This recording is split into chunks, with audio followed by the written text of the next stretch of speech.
সকলোকে আজি আমাৰ আবেলিৰ আড্ডালৈ স্বাগতম জনাইছোঁ আৰু আজি বহু দিনৰ মূৰত আমি একেলগে আড্ডা পাতিছোঁ হয়নে আৰু মই আশা কৰিছিলোঁ মামীয়ে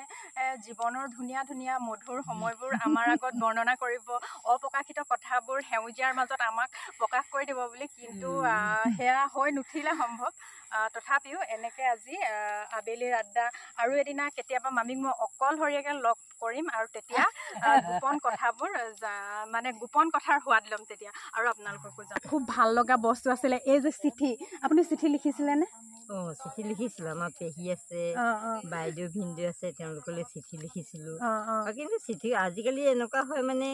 ডেইলি খবৰ ডেইলি পোৱা যায় তেতিয়া সেই এমাহৰ কাৰণে ৰৈ থাকিবলগীয়া হয় খবৰটো পাম চিঠিখন পাম এনেকে তথাপিও কিন্তু চিঠিৰ এটা মানে মাদকতা বেলেগ চিঠিৰ এটা অনুভৱ আছিলে চিঠিখন পঢ়িলে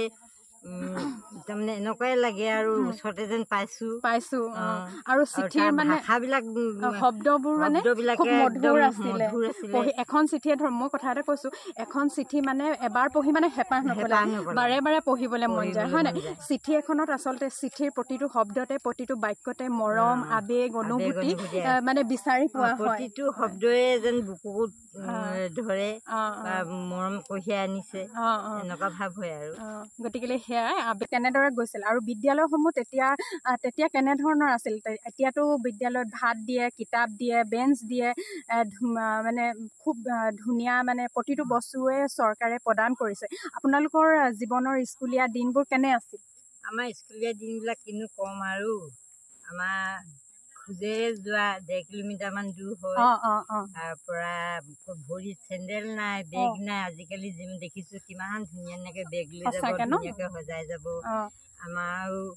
সেইবিলাক নাই আৰু হাততে ডাঠ কাগজ এখনে কিতাপ খিনি আৰু জাপি লওঁ সেইভাগে যাওঁ আৰু হাতত ছাতি এটা লৈ কিন্তু আমাৰ স্কুলৰ পৰিৱেশবিলাক খুব ভাল আছিলে আমাৰ শিক্ষকে যি শাসন কৰে সেই শাসন মানে কিন্তু আজিকালি ল'ৰা ছোৱালীয়ে কয় শিক্ষকৰ হেৰি নেমানে শাসন নেমানে কিন্তু আমাৰ ছাৰহঁতে আমাৰ বা বাইদেউহঁতে যেনেকৈ কয় আমি তেনেকৈ মানো সেইভাগে যি কৰি নিবলৈ কয় তাকে কৰোঁ আজিকালি কিন্তু ল'ৰা ছোৱালী সেইবিলাক কোনো আৰু তেতিয়া আপোনালোকে মানে বাটকুৰি বাই খোজেৰে গৈছিলে যদিও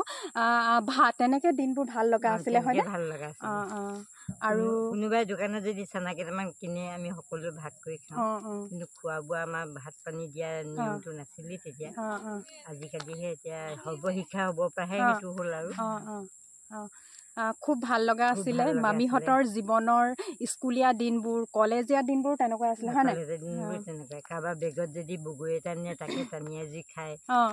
ধেমালি কৰি ভাল লাগে তাকে আৰু এইফালে দুগৰাকীয়ে হাঁহি আছে আৰু গাঁৱৰ কথা কওকচোন কেনেকুৱা তেতিয়া গাঁৱৰ বিয়া সকামবোৰ পাতিলে যে হয় নাই এতিয়া যিটো মানে যান্ত্ৰিকতাৰ পৰশ লাগি মানে যিটো মানে আনন্দ ফূৰ্তি এইবিলাক অকণমান ব্যতিক্ৰম বেলেগ হৈছে নেকি বেলেগটো আকৌ আগৰ দিনে আগতে শান্তি বিয়াত ছোৱালী ৰখি ৰাতিপুৱালৈকে ৰখোঁ প্ৰথম ছোৱা বিয়ানাম গাওঁ তাৰ পাছত বিহু নাম কি ফকৰা যোজনা এনেকুৱাবিলাকতো আমি ৰাতিপুৱা আজিকালি আৰু এই খন্তেক যাব আৰু যোৱাৰ পাছতে খানাটো হ'ল বুলিলে আৰু ভাগিলে আৰু খাই লৈ পিনি আমাৰ কিন্তু তেনেকৈ নহ'ব আমাৰ দিনত মানে ৰাতিপুৱাব লাগিব আকৌ ৰাতিপুৱা কইনা গা ধুৱাই ঘৰলৈ আহিব লাগিব তাৰ পাছতে সকলোৱে কাম বন কৰি গৃহস্থ ঘৰখনক উদ্ধাৰ কৰি থৈ গুচি আহে আজিকালি কিন্তু সেইটো নাই আজিকালি কাম কৰা মানুহ বেলেগ খানা দিয়া মানুহ বেলেগ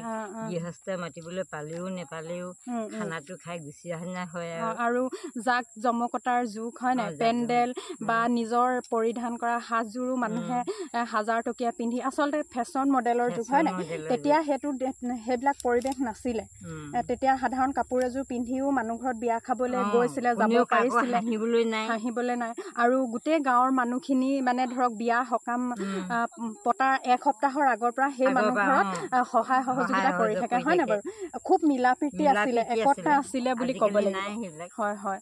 তেতিয়াহ'লে তেতিয়াৰ দিন আৰু এতিয়া দিনৰ মাজত বহুতেই পাৰ্থক্য আছে হয়নে তেতিয়া দিনবোৰ ভাল লাগে নে এতিয়া তেতিয়া দিনবিলাক আজিকালি বিয়া সভা খাবলৈ গ'লে তেতিয়া দিন মনত পৰে কিন্তু ভাল নালাগে অকণো ফূৰ্তি নাই কিবা অকৰা মকৰা নিচিনা লাগে।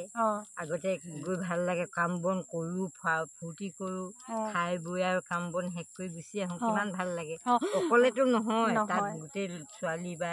বোৱাৰী বা ডেকা চব লগ লাগিয়ে কাম কৰা হয়। হয় হয়। আৰু জীৱনৰ কথা পাতি আছোঁ অলপ। সঁচাকৈ জীৱন যাত্ৰাটো মানুহৰ বহুত দীঘলীয়া, নহয়নে? আৰু এই দীঘলীয়া জীৱন যাত্ৰাত আমি বহুত কিবা কিবি পাওঁ, বহুত হেৰুৱাওঁ, বহুত সপোন হেৰুৱাওঁ, বহুত আপোনজনক হেৰুৱাওঁ, বহুত সম্পৰ্ক হেৰুৱাওঁ, আৰু বহুত কিবা কিবি হেৰুৱাওঁ, হয়নে বাৰু? আৰু জীৱনৰ আহি আহি আমি এটা জীৱনৰ বিয়লি বেলাত উপনীত হওঁহি, আৰু তেতিয়াই আমি কেতিয়াবা অতীতবোৰ ৰোমন্থন কৰি পেলাই আমি খুব আৱেগিক হওঁ, আৰু খুব বেয়া লাগে ন, যেতিয়া জীৱনটো আমাৰ গুচি যায়, ধুনীয়া জীৱনটো যেতিয়া আমাৰ শেষ হৈ যায়, আৰু এটা মানে নিবিচৰা এটা আমি জীৱন পাওঁ, হয়নে বাৰু? কোনেও কল্পনা নকৰে নিজকে বুঢ়া হৈ যোৱাটো, কোনেও নিবিচাৰে, হয় নাই? নিবিচৰাকৈ আমাৰ জীৱনলৈ আহে, সময়ত আহিবই। গতিকেলৈ জীৱন তেনেকুৱাই, আৰু জীয়াই থকা দিনকেইটা মানুহে চবৰে লগতে ভালে থাকিব লাগে, আৰু কাৰো প্ৰতি বেয়া ভাৱ ল'ব নালাগে, সেয়াই। গতিকেলৈ জীৱন বহুত সুন্দৰ, নহয় জানো? আৰু জীৱনটো সজাই ল'ব লাগে নিজে, জীৱনত ঘাট প্ৰতিঘাত থাকে বাৰু। বেলিৰ আড্ডা, আৰু মামীয়ে ক'লে জীৱনৰ অলপ অলপ কথা, আৰু যিহেতুকে আমি হঠাতে আহিলোঁ অকণমান আবেলিৰ আড্ডা পাতোঁ বুলি, আৰু সদায় আজৰি হৈ ভাবোঁ এনেকৈ কৰিম বুলি, আৰু খুব ভাল লাগিলে মামীয়ে তেওঁলোকৰ জীৱনৰ কিছু কিছু কথা ক'লে, আৰু কেতিয়াবা আকৌ মাতিম, তেতিয়া অপ্ৰকাশিত কথা কিছুমান ক'ব লাগিব, আৰু সেয়াই।